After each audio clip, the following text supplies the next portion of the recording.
Hello, everyone. I'm Erica Fisher, and welcome to the Hazmat Files podcast. This show explores crucial topics affecting the safety and well-being of first responders in our communities. If you are passionate about hazmat, emergency preparedness, and transportation, you've found the right place.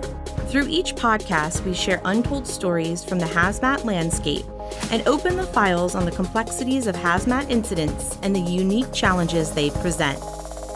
The views and opinions expressed in this podcast are those of the hosts and guests and do not necessarily reflect the official policy or position of Chemtrek and the American Chemistry Council. The content provided is for informational purposes only and should not be construed as legal or professional advice. Listeners are encouraged to seek appropriate counsel or advice pertaining to their specific circumstances. Chemtrek and ACC assume no responsibility or liability for any errors or omissions in the content of this podcast. All information is provided on an as-is basis. Today, we are thrilled to welcome Matt Paynter, the Emergency Response and Preparedness Manager at Nutrien. Matt will discuss proactive emergency preparedness strategies in the chemical industry, focusing on leadership and preventive measures rather than reactive responses. Matt started his emergency response career in 1989, working as an EMT in a high-performance EMS system. Graduating from Virginia Commonwealth University's paramedic program in 1994, he worked as a firefighter-paramedic for 20 years and left the Augusta Fire Department in 2012, where he served as the director of EMS and was part of the Georgia Search and Rescue Team. Making the switch to industry, he managed the emergency response team and was a safety professional at the Nutrien nitrogen facility in Augusta. 4 years ago, he began his current role as the Emergency Response and Preparedness Manager for Nutrien's global operations. In his current role, he assists all Nutrien site teams with emergency response planning, training, organizational structure, and provides guidance during actual incidents.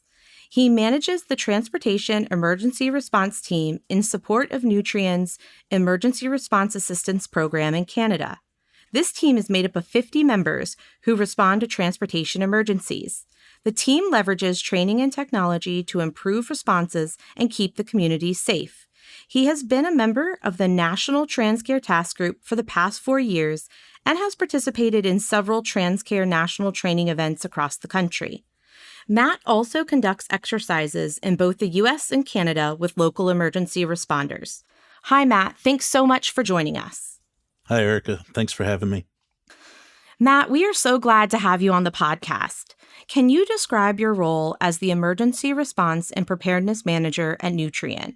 What are the key challenges and responsibilities in your role? I thought maybe I'd just give our listeners a little bit of information about Nutrien because it makes a good perspective on my role managing emergency response. At Nutrien, we produce and distribute over 27 million tons of potash, nitrogen, and phosphate products. And those products have agricultural uses, they have industrial uses, as well as we have a feed group they use these products for. A fairly large company, we service over 500,000 growers each year.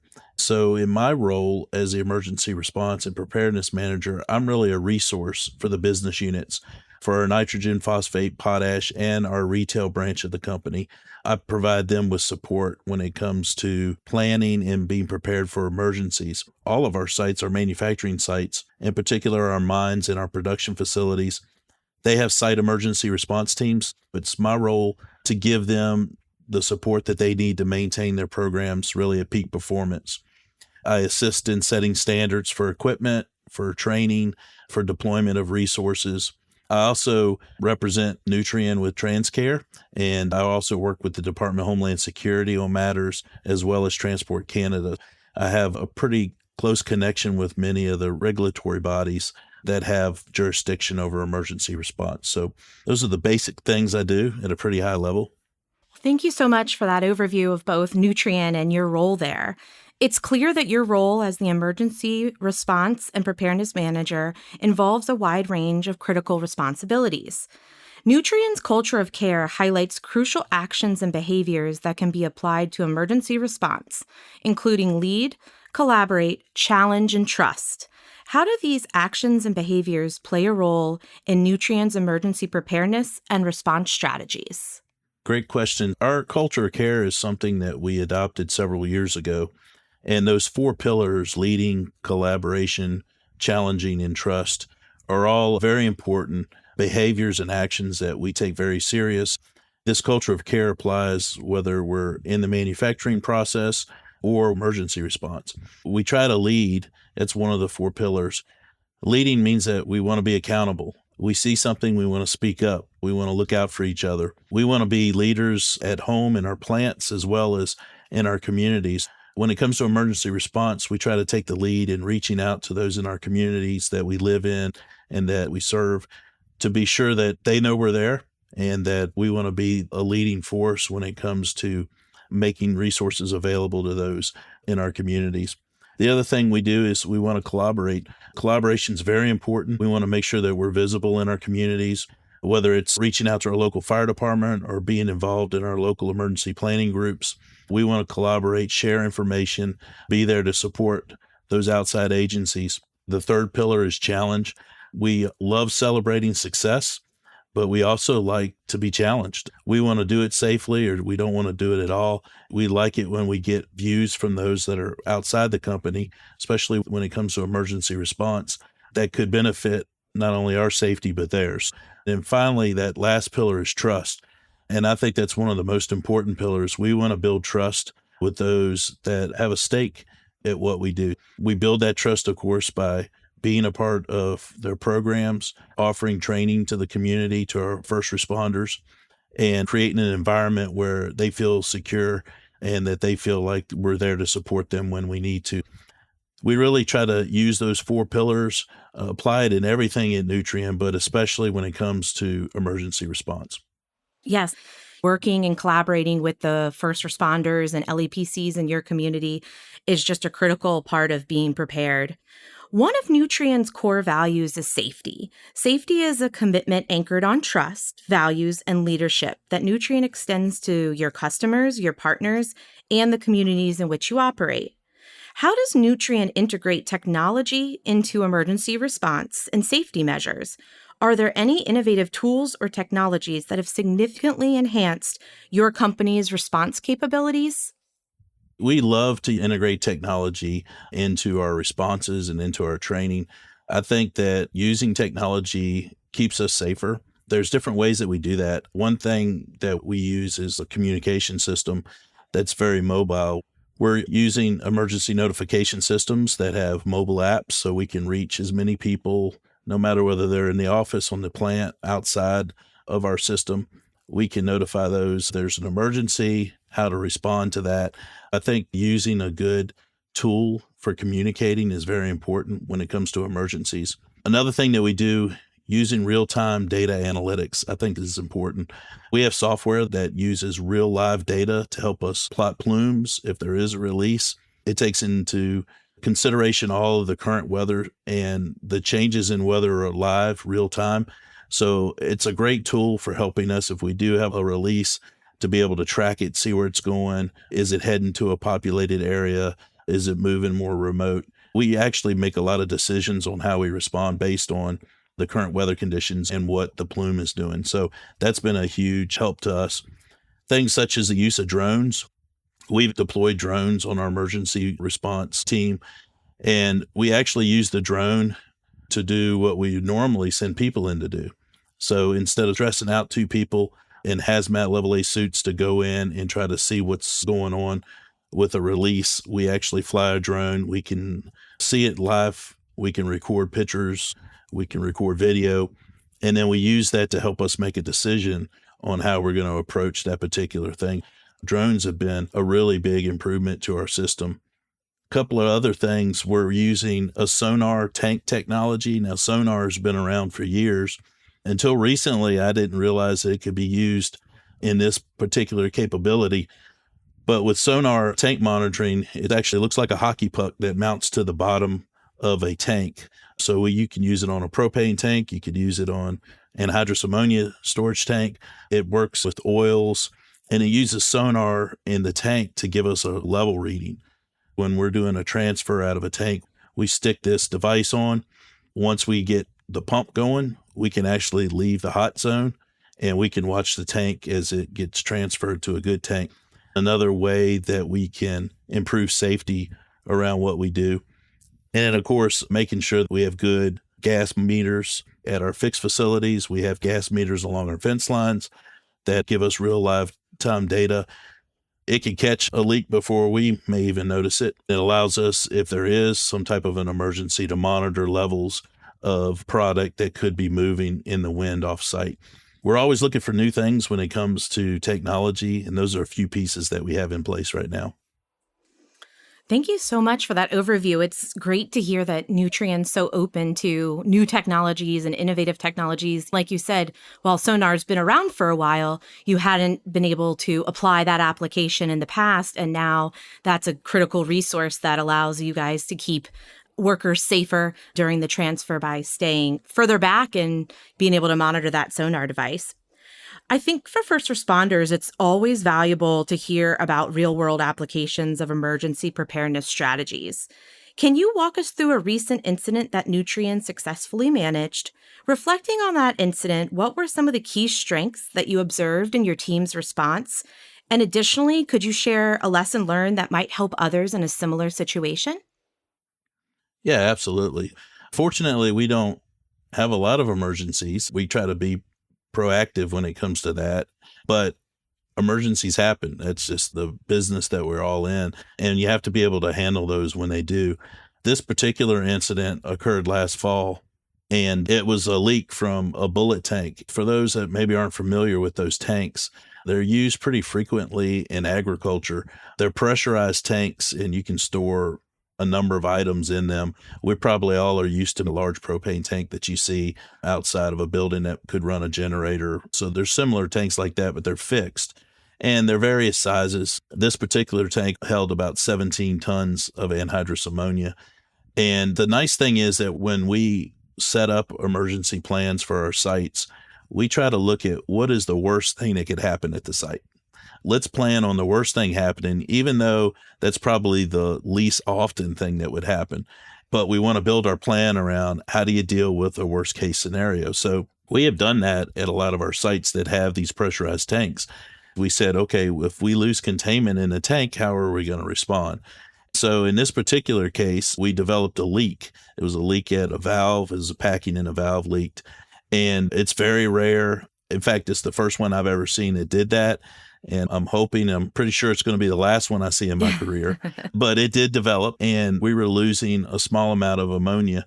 And we quickly identified there was a problem, and we put our plan into place.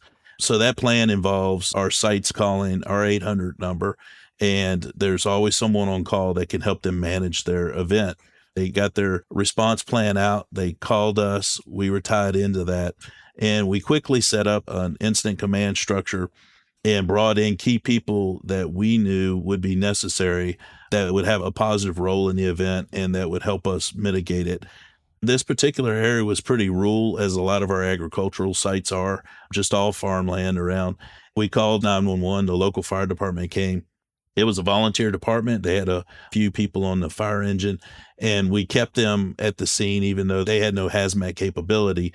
But we knew we needed water. Ammonia loves water, and we like using water to knock down clouds of ammonia. So if the leak had gotten worse, we had a way to mitigate that and keep it on site.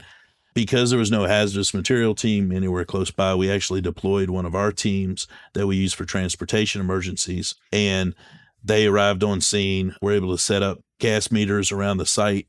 We realized that we weren't getting any levels around the site, so we knew that the incident was small. And then they were able to actually get pictures and video of the leak. So we used those. Of course, we had a quick Teams meeting with those that were part of that incident command structure. We also got drawings of the valves. So it's important, if you have something on site, that you have all the drawings you need handy, so that if you're not sure how the valve's constructed or how it works, you can quickly look at the drawings and come up with a good game plan. So that's what we did. We put the drawings up, everyone studied them, we realized where it was leaking from, and then we, as a group, devised a plan that was very safe to go in and to stop the leak and then transfer all the product out of that tank. So we deployed our plan. It went flawlessly. We had no issues at all. We lost no other ammonia. It was all transferred to another tank, then we could depressurize the tank and get it ready for a contractor to come in and fix the valve issue. The whole event went very successful. And I really like to think that it went that way because we planned for that. And we'll talk a little bit more about planning as we move on. But I really think that's the key to a successful operation, making sure that you've thought of all the risks that are at your site, how those risks could impact not just the site, but the folks around the site. In this particular case, we used our plume plotting technology with live weather. We actually calculated the amount of leak based on how much the tank held and how fast it was leaking. It made a plume plot for us, and it showed us if it got worse, where it was going to go. We could let the public safety officials know if they needed to evacuate anyone. None of that took place. We were able to control the leak really quickly. But I think if you don't have those things in place, if you haven't prepared for those worst case scenarios, then when they do happen, because they will, you're lost a little bit. You're trying to play catch up. What's our game plan? How are we going to deal with this? I think as far as lessons learned with that is that we need to duplicate that at many of our sites. We try to do a good job at doing that. Since this occurred, it's been a great case study that we've shared with our other sites and said, okay, if you didn't think that would ever happen, here it did. It kind of wakes people up, make sure that they're looking at their plan on a regular basis and that they're covering things that they maybe hadn't thought about. So do good risk assessments of your site, plan for the worst. And then if you do have something, implement the plan that you practiced and that you have in place. You'll always find some things that you could do better, but making sure that we stick with the plan really helped us in this situation. You gave a lot of good key takeaways, and one of those being that you are planning for worst case scenario, something that could happen. You hope never happens, but just as in this incident, didn't expect it and it occurred. I think that it's great for not just industry, but also first responders and local emergency managers to plan to what's going to be their worst case scenario. What are they lacking in resources? As you said, the local volunteer fire department, they were there. They were an asset to the response because they did have the water. They just didn't have the hazmat capabilities. So I think identifying where those points of mutual aid are going to come from, it could be an industry partner, it could be another fire department. I definitely think it helps to make the incidents run smoother. I think your story also underscores the importance of preparation and teamwork in these critical situations.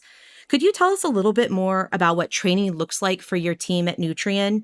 How often you conduct drills, and how do you create a training environment that includes realistic and plausible scenarios to increase effectiveness? Our training really depends on the site. We have some fairly large sites that have 800 to 1,000 employees on site every day. And we have smaller sites that only have maybe 10 to 20. So it really depends on the site. We look at what risks are at the site, what resources are available, and then training's built around that. We have some sites that bring in their response team once a month to train. And remember, those that are on our response teams, they have another job to do. They function as operators in the plant, or they're on security teams. We bring them in, many of the sites, once a month. They'll receive their initial training, usually at a school off-site. If you're taking a fire or hazmat tech, they're going to go off-site for almost 2 weeks to get their hazmat tech level. Their continued training, they come in once a month, they train. Other sites, they actually do what we call block training. So they take them off shift. They'll be off their shift for several weeks out of the year, and they come to training on site with certified instructors during those weeks that they're off their shift. They cover all of their disciplines. We do fire, we do confined space rescue. Of course, hazmat's a big part of that. They'll get all of their continued education that way. And then we also conduct drills. So each site is required to conduct a certain amount of drills every year. They put those drills into our data system that we have that allows us to track those so that we know that everybody's getting their drills in. And we encourage them to try to do drills that are very real life situations. Another thing that helps us when it comes to drills and being prepared is our teams participate in our emergency response team competition annually. Our competition, we have one for nitrogen and phosphate, and then our potash underground mines, or underground and above response teams, compete annually. The mining competition takes place in Saskatoon each year, and our teams that operate emergency response above ground compete in certain situations or certain categories. And then our underground teams, our mine rescue teams, compete in several different scenarios. Some of these scenarios are for above ground rescue, some are for mine rescue only. This competition is put on by the Saskatchewan Mine Rescue Association. So it's a third party group that does this, and our teams compete with other mine rescue teams across Saskatchewan. For our nitrogen and phosphate facilities, we actually do a in-house competition. We put on 2 days of competition where our nitrogen and phosphate emergency response teams come to one spot. This year we did it down near Mobile, Alabama. We rented out a facility for 2 days, and we bring the teams in and we put them through various scenarios. This year in our hazmat scenario, they actually had to do 3 different tasks, all of which they had to do in level A suits. And they had to decide which task was more important than the other. Oh, wow. We gave them 3 different scenarios. They had a certain amount of time to get it done. And one scenario might be more of a hazard than another one. So they have to tackle the appropriate hazard, what's the highest risk, and start there and work through it. We do it annually. We consider it training. I think it's a great environment because we use real life stuff. We use real confined spaces for them to do confined space rescue in. We use real fire. In hazmat, we obviously aren't going to release real product, but we try to simulate that product so that it's as real life as it could be. So that's a great tool for the sites. We've seen teams come in and they place pretty low, and then they realize that their training needs to improve in a certain area. They come back the next year and they win because they focused on that was an area of training that we need to improve in. It's different things we use throughout the company to make sure that their training and their drills are done so that the teams improve and constantly get better. Absolutely. And a little bit of friendly competition never hurts in the preparedness and training. There's a lot of pride in that, yes. I can imagine. So effective collaboration and training between industry partners and local fire, EMS, and specialized hazmat teams is essential for advancing community safety. By working together, sharing your expertise, and conducting joint training exercises, we can enhance our preparedness, improve response times, and support everyone to handle emergencies efficiently and safely. How does Nutrien collaborate with emergency responders in the communities you operate in? Additionally, what role does communication play in an effective emergency response between industry and emergency responders? We try to be involved in all of our local emergency groups. If you're not involved in your local emergency planning committee, your LEPC, you should be. It's a great asset because in those meetings, you have a variety of different disciplines there. The last LEPC meeting I was able to attend, we had the sheriff's office there, we had public health, we had EMS, we had the fire department. Sometimes I've even had representatives from the water department there. You couldn't imagine if you have an emergency at your site, you may need many different departments from your local county government. It's important that you attend those meetings and that you're involved. I don't think there's a better way to develop relationships other than really face-to-face meeting with those folks and explain to them what you do, what you have available. In many cases, they may not know from a response perspective what's available at your site. So once they know you can do this or you're pretty self-sufficient, we're going to come in more of in a support role, whatever it might be, then when a real emergency occurs, it makes things run a lot smoother. If you're not involved in LEPC, I would encourage you to do that. All our sites do that. They attend these local emergency planning committees. They are involved in what the local folks are doing and how we work inside their plan. In fact, one of the things I do when I go to sites is I look at their emergency response plan, and one of the questions I ask them is, are we listed in the community's emergency response plan? If they're not sure, that means that we probably haven't had enough involvement in our local community's emergency response groups. So we fix that. We try to get involved in those. If there's drills going on in the community, we encourage our sites to get involved in those drills. Many of the folks on our sites, because many of them are very rural, they are all volunteers with the fire department. It's great. Sometimes we find out about stuff from them before we actually find out about it any other way because they're really connected with the community. And we encourage people to do that, stay connected with the community, participate in drills. I think our sites do a really good job of doing just that.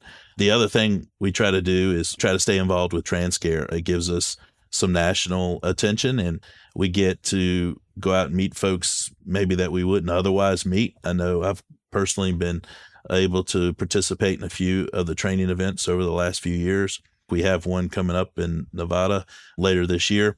It's a great way to connect with the local departments. It's a great way for them to get to know you. I think that's very important, and we encourage it at all our sites. Communications. I tell you, almost every drill I run, during the critique process, they're going, we got to improve communications. Every time. I can't, every time, drill. every drill, we go back and we try to fix that. But that's always something we have to look at, is improving how effective we communicate during these drills. And then, of course, that's how it's going to happen during the response, right? So we've got to work on that. I think it's always an issue, and it's something I think we'll always work to improve. I've seen improvement over the years. I just think it's a big bucket of what can we improve in, and something we can work on every time. I think planning makes a huge difference when it comes to communication. If we're prepared, if we've planned well, we've worked with our local emergency responders, when something happens, the communication is much better. So it's all tied together, Erica. We plan, we work with our local responders, then we're going to have improved communication. Planning together and training together between the industry and first responders is also successful because you're able to clearly define your roles should an incident occur. In a drill, you get to play that out in a plausible scenario, but when a real world incident occurs, you want to know exactly what the fire department will do, and then they want to know exactly what the industry is going to do. I think that also can help dispel any unknowns that they may have about the facility in their community. It's fantastic that Nutrien is so engaged in local LEPCs and participating in drills, and even encouraging employees to be part of their local volunteer fire department. Becoming part of that community really does make the response and that communication even better, because they may know all the people responding to that incident. Absolutely. We just did some training out west that involved engulfment. Engulfment's an issue in some of our warehouses where we store large piles of fertilizer. There was training done with local fire departments on, what if you have someone that's engulfed in one of these piles? How do we locate them? What tools do we have to help us do that? There were several training sessions around that.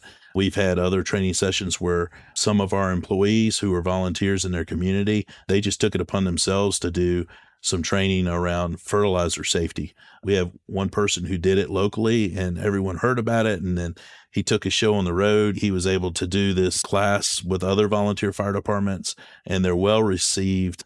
Everyone's looking for more training. So anytime you can do something that's very practical, very hands-on, something that they could walk away going, hey, that's going to make a difference, everyone's open for that. Finding those ways to plug in and give back are important. That hands-on practical experience, you can't beat it. Training and planning are essential for mitigating hazmat incidents, as we've discussed. Yet the unpredictability of these situations remains a significant challenge. Hazmat incidents can range from minor contained spills to major industrial accidents. Looking forward, what are the new challenges the chemical industry is facing in terms of emergency management? And how is Nutrien preparing to address these challenges? Our challenges are pretty similar in many ways to those that are working in public safety. Staffing's always a challenge. I've got friends that are on the fire department. They're always constantly hiring. They're looking for people. To get someone in, get them trained, especially to the hazmat level, is a pretty significant investment. Those are challenges that they have. We're like that as well. We're always looking for more members for our teams. Our teams are voluntary. If you're an employee with Nutrien and you are part of an emergency response team, it's because you want to be. And that's great. I love it. That's amazing. When you tell people they have to do something, they say, okay, I'm going to do it, but they don't have the passion, the heart, like you would say for someone who's doing it because they enjoy what they do. So our team members, they could be plant operators by day, and they also are part of the emergency response team, which is an additional duty that they have. So that poses a challenge sometimes, is finding people that will do that. For many of them, they want to help their plant. They want to help protect the community around. They all live in these communities. We're all part of the community that we're in. So that really drives them. But it does also pose a challenge. We're constantly looking for ways to increase staffing when it comes to emergency response numbers. I think we're in a good place, but it's something that we constantly have to do, because if you don't, then you get behind. There's some proposed regulatory rule changes that will have an effect on our industry, just as they're going to have an effect on public safety. It's going to require quite a few additional planning hours. Much time is going to be spent adding things to our emergency plan. So while not necessarily completely negative, they do pose a challenge, right? Right. We try to stay out ahead of those and make sure that if and when these proposed regulatory changes come into effect, that we're prepared and we're ready to meet those challenges. Just a couple that really come to mind when I think about challenges within our industry. Well, thank you so much for sharing those. And Matt, with your global response experience and 35 years in the emergency response industry, what do you believe are the most important qualities or skills for someone working in emergency response and preparedness within the chemical sector? I sound old, Erica. 35 years. No, You sure that's right? you're not old. You just got started real young. We need to rerun those numbers. Some of the most important qualities is interpersonal skills is a huge one. Being able to problem solve, being able to interact with people, especially during an emergency. If you don't have good communication skills, things can go sideways really quick. It's being able to fit in as a team. We had a fire several years ago at our Augusta site when I was working there full time. The fire truck pulls up and it was a conveyor on fire. If you've ever seen conveyors burn or tires burn, they produce a lot of black, ugly smoke and they look pretty impressive. And the officer gets off the truck and he says, "Where do you want me, Matt?" We knew each other. We've been at these local planning meetings together. He knew what we did at the site and he was willing to say, "Okay, I'm going to be a part of the team." And we actually ran it together because he felt we knew our site the best. I think being able to have those interaction skills are so important. Being able to make decisions. With hazardous materials, we try to tell people, slow down, see the bigger picture. In the example I shared earlier with our bullet tank leaking, we made a decision as a group. While we had an incident commander, it wasn't solely their decision. We did it as a group because everyone has a different perspective. We discussed it. We made those decisions. At some point, you always have to have that person who's in charge and says, "Okay, we're going to move this forward." Decision-making is extremely important. Can't underscore the importance of training. It's not something you do one time. Your training needs to be ongoing, and things change. Tactics change. If you're not doing ongoing education and training, then you're going to fall behind. I'd encourage people to do that. That's a great way to get proficient at what you do. Those are essential qualities of someone working in emergency response or within the chemical sector, because both emergency response and the chemical sector have changed drastically over the years. Staying ahead of that and knowing what's next is critical. What advice would you give someone looking to further develop these skills in their own career? I'd say get involved. Don't be shy. As you learn new things, or as you make different connections within your community and working from there, you're going to develop these skills. Be present. Show up for these meetings. I think sometimes people think it's just another planning meeting, the dreaded planning meeting, or we're going to have a meeting to discuss the meeting that we need to have. Right. But if you're not present, then it's a opportunity that you've missed. If you're out there, you're working in public safety, you have an opportunity to attend LEPC meeting with your chief, or you have an opportunity to be part of putting together a drill, do it. Get involved, because that's where you're going to develop those skills, and you might actually find out that you like it, that it's fun. That would be my best advice. Matt, thank you so much for sharing your insights. I know that our listeners will appreciate the valuable advice. It's helpful to hear practical tips from someone within the industry.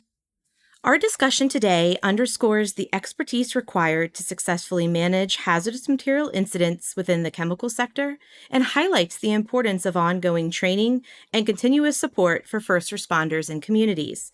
A crucial message from Nutrien our listeners should take away from this podcast and apply to their lives is Safety is about people, first and foremost. Keeping each other safe is at the heart of every decision and every action we take. Remember, safety excellence does not happen by chance. It's an evolution, a behavior, and a journey that never ends. Matt, thank you so much for being on today's podcast, and we truly appreciate Nutrien's continued support of the TransCare program, your care for safety, health, the environment, and each other. Thank you, Erica. It's an honor to be a part of this, so I appreciate the invitation. We encourage all emergency responders, LEPCs, and industry partners to build strong relationships and collaborate on training and exercises, because this can significantly enhance preparedness and response capabilities. We encourage our industry partners to work with their local emergency planning groups, including the Rescue Squad and Fire Department, and explore opportunities for joint training and information sharing. So, when the day comes, you'll be ready to respond together. Your proactive engagement is critical in effective emergency response, in enhancing community safety, and ultimately saving lives. Thank you for listening to the Hazmat Files podcast. Before we go, show some love for your favorite podcast by leaving us a review on the listening platform of your choosing. Then stay tuned for the next episode where we will discuss the safety measures for transporting hazardous materials by rail and highlight the rail industry's challenges and solutions. We will be joined by several hazmat managers and a dangerous goods officer from 3 of the Class 1 railroads operating here in the U.S. and Canada. Until next time, stay safe, stay vigilant, and we'll see you next time on the Hazmat Files.